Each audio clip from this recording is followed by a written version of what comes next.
Contrôle de l'agressivité, dit par Émile Berlerme en mai 2021. Contrôle de l'agressivité. Les éducatrices et éducateurs passent-elles plus de temps avec les jeunes garçons qu'avec les jeunes filles, pour leur enseigner à se contrôler? Ne devraient-elles pas passer plus de temps avec les jeunes mâles, qui sont beaucoup plus agressifs fondamentalement que les jeunes femelles, et même, par malheur, culturellement? Y a-t-il, à l'école, un enseignant qui apprend aux enfants, dès les primaires, le contrôle de soi et la convivialité? La maîtrise de l'agressivité est pourtant une matière très importante dans la vie. Non, cette matière n'existe pas à l'école. Un enfant agressif est simplement renvoyé chez ses parents, à charge pour eux de gérer cet associé trop encombrant et hors normalité. Pourtant, si les parents n'ont pas déjà fait le boulot avant l'école, ils ne vont certainement pas mieux y parvenir par la suite. Un enfant trop agressif est un petit malade social. Il doit être soigné par des spécialistes. Cet enfant, comme tous les autres, a été désiré par la société. La société doit traiter son cas avec soin. Être soi, cela s'apprend. Dire « je », cela s'apprend également. Et affecter le second au premier, cela s'apprend tout autant et avec peut-être encore plus de difficultés qu'être soi et dire « je ». Car il faut de nombreuses années pour cela. Certains n'y parviennent jamais, d'où les nombreux schizophrènes et autres multiples personnalités qui n'ont pas habillé le soi d'un seul costume, mais de plusieurs. Les humains sont censés être égaux. Eh bien oui, ils le sont devant la justice. Mais hommes et femmes ne sont pas tout à fait identiques physiquement, et donc intellectuellement. Ils doivent être formés selon ce qu'ils sont, afin d'entrer dans la société, puisqu'on les y a obligés. Non seulement il faut tenir compte du sexe des personnes, mais de chaque individualité. Il n'y a pas de modèle stéréotypé d'humain, pas plus chez les garçons que chez les filles. Nous sommes tous différents les uns les autres, et même tous différents pendant notre croissance, jusqu'à la mort. Vous connaissez le morphing au cinéma, cette technique qui permet de passer d'une forme à une autre graduellement et invisiblement. Eh bien nous sommes ainsi. Nous passons de la cellule fécondée à la mort de l'individu, la nôtre, par une sorte de morphing cellulaire, musculaire, osseux, etc. Nous sommes des êtres en 4 dimensions, dont la temporelle, celle qui nous fait glisser sur le toboggan fatal. Personne ne maîtrise ni la transformation ni la glissade temporelle, qui produit ce morphing. Vous ne remonterez jamais le toboggan, car le temps n'est qu'un concept, comme le toboggan fatal. Parce qu'il le faut, je rappelle que personne n'a demandé à faire partie de la société, que personne n'a même demandé à exister, pas plus comme femelle que comme mâle, et avec telle ou telle caractéristique, défaut ou qualité dont personne n'est redevable ni responsable. Parce que c'est nécessaire, je rappelle également ceci. Ne faut-il pas être stupide quand on est co-responsable de la fabrication d'un enfant, ainsi que de son éducation? Je parle de la société française qui est donc une association. Puisque l'on a autorisé cette fabrication et que l'on a imposé et participé à l'éducation de l'enfant, de juger l'enfant pour sa conduite inappropriée. C'est totalement absurde. Mais il faut dire que la société étant le résultat de sa propre éducation, on voit mal comment elle pourrait ne pas être stupide et commettre cette erreur grossière et criminelle, selon son propre sens de l'éthique et de la justice, de punir ce qu'elle fabrique elle-même au lieu de se corriger elle-même. N'est-il pas évident que les humains mâles sont plus agressifs que les femelles? N'est-ce pas dû à notre animalité naturelle? Cette agressivité n'était-elle pas une nécessité autrefois? Et n'est-ce pas souvent un besoin social que les mâles soient ainsi? N'est-ce pas le mal que l'on retrouve toujours en majorité dans les armées du monde? Voit-on beaucoup de femmes dans les brigades policières contrôlant les manifestations? Les mâles comme les femelles sont mis au monde par d'autres humains femelles et mâles. À qui devons-nous notre genre, notre sexualité? Sommes-nous responsables de nos organes génitaux et de nos hormones, de notre libido? Qui a fabriqué nos corps avec toutes ces fonctionnalités reproductives? Si ce n'est d'autres humains parfaitement au courant de cela et de l'aléatoire de notre avenir. Qui a fabriqué notre agressivité de mâle, très fortement corrélée à la sexualité? avons-nous demandé l'un et l'autre phallus et combativité? Pourquoi les mâles comme les femelles obéissent-ils à l'injonction que leurs parents et le hasard leur ont donnée de se comporter en mâle ou femelle, alors qu'ils naissent ainsi par hasard, une chance sur deux? Pourquoi obéir aux ordres de la nature, qui n'est qu'une machine? Si le libre arbitre existait, pourquoi ne permet-il pas de surpasser l'agressivité ou n'importe quelle pulsion? Pourquoi nous a-t-on fabriqués avec des pulsions dangereuses? Et vous dites que nos fabricants n'ont pas contrôlé notre fabrication. Vous dites qu'ils ne sont pas responsables de la fabrication de nos futures pulsions, de notre future agressivité, de nos futurs crimes et délices éventuels. Vous dites que leur responsabilité est superficielle, qu'elle cesse dès nos 12, 15 ou 18 ans, puisque la leur a commencé au même âge. Ils lancent la pièce de monnaie en l'air et ne sont pas responsables du pile ou du face. Mais vous faites erreur. Ils sont responsables des deux, le pile et le face, la fille ou le garçon. Ils lancent la boule de neige que nous sommes et elle devient responsable des dégâts causés par l'avalanche. Le garçon pile devient responsable de son agressivité et la fille face responsable d'être une victime éventuelle. Êtes-vous le sosie mental de Ponce Pilate? Êtes-vous le dieu monothéiste créateur de la grande Rolling Stone univers? Je n'ai pas plus de libre arbitre que vous, et mon univers est aussi déterministe que le vôtre. Mais j'ai fait cette recherche, et j'en ai tiré les conclusions. Et c'est déterministe. Et je n'ai toujours pas de libre arbitre, car je n'ai pas encore trouvé le moyen d'activer mes neurones, et de vous empêcher d'affecter leur fonctionnement quand bon vous semble. Quels sont les éléments sous votre peau que vous contrôlez volontairement? Comment avez-vous appris à contrôler vos jambes pour marcher, votre main pour écrire, les deux si vous êtes ambidextre, votre bouche pour parler, et combien de temps cela vous a-t-il pris? N'oubliez pas que votre volonté est également sous votre peau. Elle ne se trouve pas dans un halo nébuleux qui couronne votre tête. Votre volonté, elle-même, fonctionne grâce à un matériel fabriqué par vos parents, sans contrôle de leur part, et sans plus de contrôle de la vôtre. Ce sont des structures neuronales autofonctionnelles. C'est de la matière cellulaire, moléculaire, atomique et quantique, dont vous n'avez aucun ressenti. Cette structure vous fait. Ce n'est pas vous qui la faites. Cette structure, vous la devez à vos parents, vos fabricants, et à la mécanique universelle, qui n'est pas responsable, tout comme eux, et tout comme vous. Lucrèce disait ceci il y a plus de 2000 ans. Mais, pour nous-mêmes, était-ce un mal de ne pas naître? Quiconque est né peut vivre et se cramponne à l'être, autant que l'y retient la douce volupté. Mais qui regrettera ce qu'il n'a pas goûté?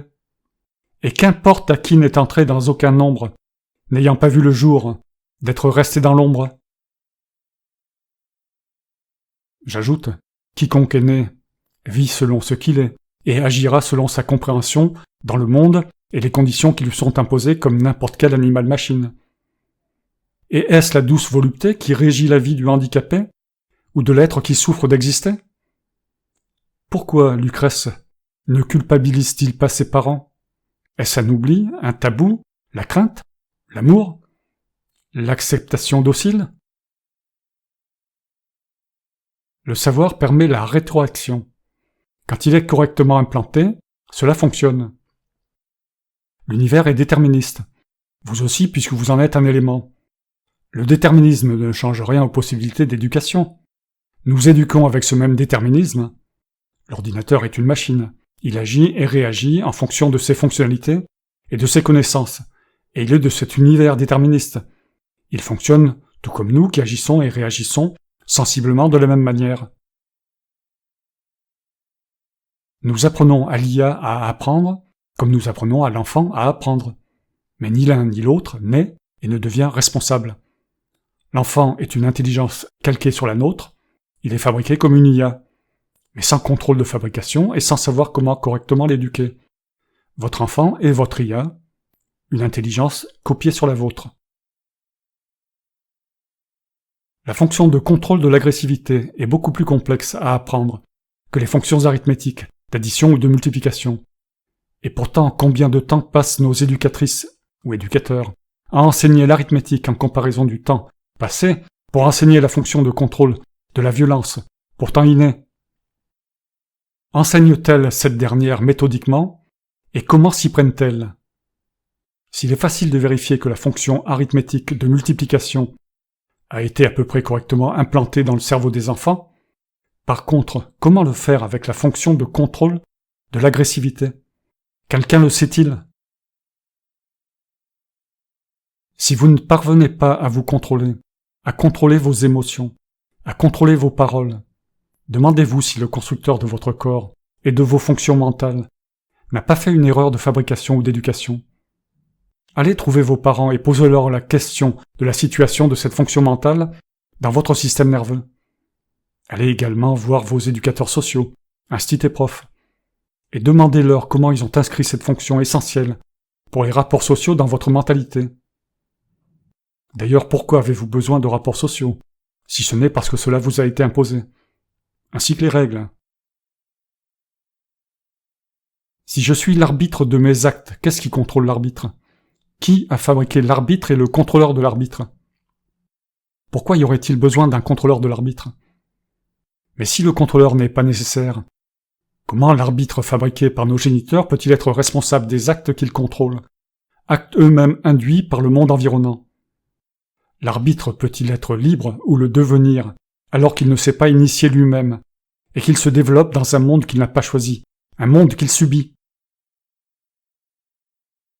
J'ai souvent entendu la phrase « je me contrôle », ce qui peut s'exprimer ainsi « je contrôle je ». Est-ce que ça n'est pas étrange? Comme si le second je était un autre soi. Cela ferait deux personnes en une. N'est-ce pas de la schizophrénie? Il n'y a qu'un Émile Berlerme. Je suis cet Émile. Mais qu'est-ce qui me permet de penser cette phrase? Où cette pensée se situe-t-elle? Si je perdais mes 4 membres, une grosse partie de mon anatomie, je continuerais de dire « je », et la société me désignerait par mon nom. Comment ces deux êtres avec et sans membres peuvent-ils être la même personne? Et comment la continuité de la série d'individus différents que je suis de la naissance à la mort, du bébé au vieillard en passant par l'ado et l'adulte, qui sont des êtres distincts physiquement, mais continus, peut-elle se considérer comme étant la même personne? Comment une personne peut-elle être responsable de son être antérieur? C'est simple, nous mémorisons le nom qui nous représente pour les autres. Pour vous et la société, je suis désigné par l'étiquette Émile Berlerme. Même quand j'étais un être oslardon sans tête. Pour moi, évidemment, je suis bien plus, et je le suis constamment, quoique toujours et continuellement différent. La structure mentale qui me permet de penser et de dire « je » est très complexe. On pourrait la comparer à un essaim d'abeilles composé de millions, voire de milliards d'individus. La structure dépend des individus. La structure n'augmente pas aux individus. Je, qui est une structure complexe de neurones et autres éléments du cerveau, dépend de tous ces éléments. Je, c'est l'essaim, composé d'individus qui sont essentiellement des neurones. Dans un essaim d'abeilles, les individus s'intéressent peut-être à l'essaim. Mais il m'étonnerait beaucoup que chaque neurone s'intéresse à la structure qu'il forme, qu'il s'intéresse à ce qui permet de dire et penser « je ». Donc qui contrôle quoi dans ce fatras mental? Eh bien l'apprentissage. Un automatisme acquis par contrôle extérieur. Une sorte de logiciel composé de multiples composants, installé à la diable, par nos éducateurs et par la nature. Qui est responsable du foutoir? La personne elle-même, c'est-à-dire vous, éduquée et construite par ces autres? Ou bien tous ceux qui ont participé au montage que vous êtes, qui va rester en construction et éducation permanente jusqu'à la mort? Êtes-vous responsable de la structure des atomes qui vous constituent? Non, évidemment. Alors comment pourriez-vous être responsable de la volonté, qui est une structure neuronale composée d'atomes autonomes, incontrôlables? La société fabrique les existences, éduque les personnes, promulgue les lois. C'est donc elle qui décide, dès votre conception, que vous serez potentiellement un criminel. Elle ne sait pas que ce sera vous précisément, nommément. Mais puisqu'elle fait en sorte que vous existiez, elle est responsable de votre existence et de toutes vos actions. Puisqu'elle vous éduque, même en partie, elle est responsable de votre éducation. Ceux qui participent, ne serait-ce qu'un peu, sont responsables en totalité. La responsabilité, selon le sens social, ne se divise pas. Elle est égale pour tous. Puisqu'elle fait les lois, c'est elle, la société, qui décide si telle part de votre comportement est criminelle ou pas. Dès qu'elle fait des lois, c'est parce qu'elle sait que vous n'avez pas été construit avec ces lois préinscrites en vous et qu'il faut vous les apprendre. Il faut vous forcer à les acquérir. C'est comme de fabriquer un jeu d'échecs, de fabriquer les pièces du jeu, de concocter les règles du jeu, d'autoriser les divers degrés de liberté des pièces par leur simple existence et d'interdire que telle ou telle pièce fasse un mouvement que la société décide contraire aux lois. La pièce possède donc le degré de liberté permettant de commettre un crime du fait que la société le lui a donné, ce degré de liberté. Un jeu d'échecs sur ordinateur bien programmé ne commet pas de délit ni de crime. Il ne transgresse aucune règle. Avez-vous été bien programmé avant de jouer à votre jeu de la vie, qui vous a été imposé? Vous pensez que cette absence de programmation stricte de votre cerveau est votre liberté? Non, puisque vous n'êtes pas libre d'exister et tel que vous êtes. Pour être un assassin, il faut d'abord être un humain, une personne humaine. Il faut donc avoir été mis au monde par des parents, une mère et un père. Ces deux géniteurs ont été autorisés à procréer, puisque ce qui n'est pas interdit est autorisé. Les droits de l'homme affirment que chacun peut fonder une famille. Donc les deux géniteurs, avec l'accord social, ont lancé la fabrication de ce futur assassin. Je ne pense pas qu'ils voulaient faire un assassin, mais ils ont mis dans l'enfant fabriqué et qu'ils vont intégrer à la société tous les éléments pour qu'il devienne un assassin. Et ils n'ont pas mis en lui simultanément les éléments de contrôle pour l'empêcher de commettre des assassinats. Et la société, connaissant tous ces risques, a-t-elle pu empêcher ce qui est advenu en accord avec ses propres principes? Vous, l'associé, vous fabriquez un assassin ou brigand potentiel sans le savoir et sans le désirer vraiment. Mais cela fait partie du deal de notre animalité. Procréer imparfaitement est autorisé par la société. La société interdit de commettre délit ou crime, mais n'interdit aucunement de fabriquer le potentiel criminel chez une personne qui n'a pas demandé à exister. La société est complice de la procréation de la personne, comme de tout associé. Elle est responsable selon ses propres règles. Mais elle s'en lave les mains et ne sait pas mieux faire que de se débarrasser du gêneur. Ce n'est pas de la justice basée sur des principes scientifiques. C'est de la justice de tabloïd anglais. C'est de la justice populiste. Peut-on imaginer que l'enfant fabriqué ait décidé par lui-même avant d'exister qu'il allait devenir un assassin? Il est devenu un assassin parce que ses parents et la société lui ont donné l'opportunité de devenir assassin. Ils l'ont d'abord fabriqué avec ce potentiel et ils l'ont mis dans un monde où l'assassinat était possible, où les lois le proclamaient bien avant qu'il ne soit fabriqué. Et les parents ont accepté ce fait bien connu. L'enfant pouvait être victime ou assassin. La société l'a fait assassin. La société fabrique les victimes et les assassins parce qu'elle fabrique les personnes et les lois qui gèrent la conduite des personnes, dont elle ne peut gérer les conduites directement, dans leur fabrication et dans leur éducation post-fabrication. La société est stupide. On ne punit pas ce qu'on fabrique soi-même.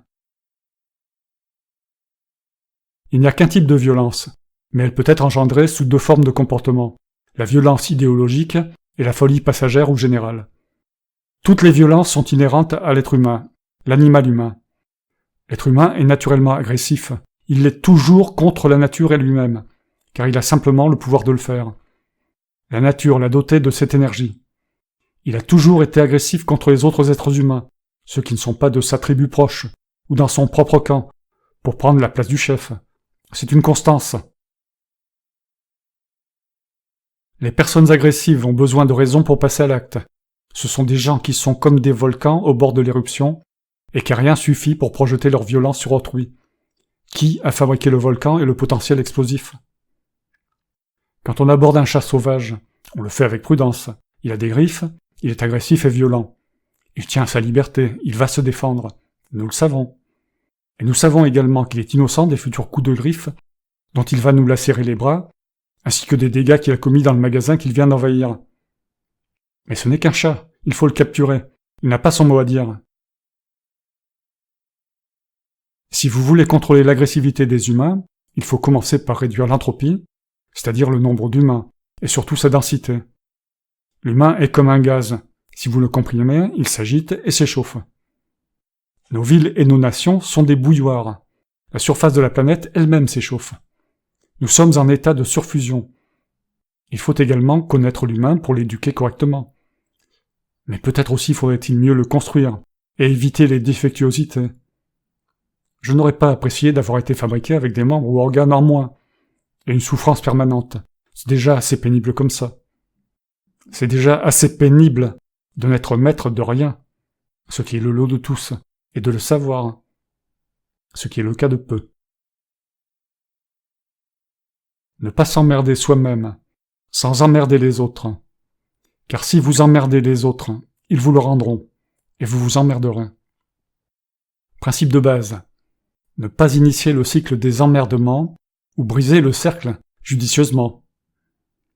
Voilà un mot clair, je pense, pour notre époque, le principe d'une existence acceptable, si les conditions de départ sont correctes. Mais pour cela, votre propre conception, ce n'est pas de votre ressort. Nous les humains sommes les seuls êtres capables dans le monde, peut-être dans l'univers, de nous opposer au principe de l'emmerdement maximum ou loi de Murphy. Alors pourquoi? Eh bien au contraire, sommes-nous des catalyseurs de l'emmerdement pour nous-mêmes et pour la vie terrestre?